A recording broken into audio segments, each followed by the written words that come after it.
పెద్దపల్లి జిల్లా కాల్వశ్రీరాంపూర్ మండలం కూనారంలో విషాదం నెలకొంది. గ్రామానికి చెందిన యువకుడు స్పెయిన్లో ప్రమాదవశాత్తు మరణించాడు. వాలెన్సియా నగరంలో నివాసం ఉంటున్న ఒక భవనంపై అంతస్తు నుండి యువకుడు హఠాత్తుగా కిందపడి ప్రాణాలు కోల్పోయాడు. జిల్లా కలెక్టర్ శ్రీహర్ష ఈ విషయాన్ని కుటుంబ సభ్యులకు తెలియజేశారు. పెద్దపల్లి జిల్లా కాల్వశ్రీరాంపూర్ మండలం కూనారం గ్రామానికి చెందిన గీట్ల సాయి అఖిల్ రెడ్డి స్పెయిన్ దేశంలో ప్రమాదవశాత్తు మృతి చెందారు. గ్రామానికి చెందిన గీట్ల సుభాషిణి గుణాకర్ రెడ్డి దంపతులకి కుమారుడైన Sai Akhil Reddy hotel management course చదివేందుకు గత జనవరి 24న స్పెయిన్ వెళ్లారు.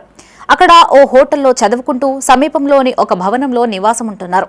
ఈ క్రమంలో ఆయన ఉంటున్న భవనంపై అంతస్తు నుండి ప్రమాదవశాత్తు కిందపడి అక్కడికక్కడే మృతి చెందారు. అఖిల్ రెడ్డి తల్లిదండ్రులు ప్రస్తుతం హైదరాబాద్లోని అల్వాల్ బొల్లారంలో నివాసం ఉంటున్నారు. మృతుడికి ఒక సోదరి ఉంది. అఖిల్ మృతికి గల పూర్తి కారణాలు ఇంకా తెలియాల్సి ఉంది. ఈ ఘటనపై ప్రభుత్వ విప్ విజయరమణారావు స్పందించారు. డెడ్ బాడీని వీలైనంత త్వరగా ఇండియాకి రప్పించేందుకు చర్యలు తీసుకోవాలని సీఎంను కోరినట్లు సమాచారం. యువకుడి అకాల మరణంతో కూనారం గ్రామంలోనూ అటు హైదరాబాద్లోని వారి కుటుంబంలోనూ తీవ్ర విషాద ఛాయలు అలుముకున్నాయి.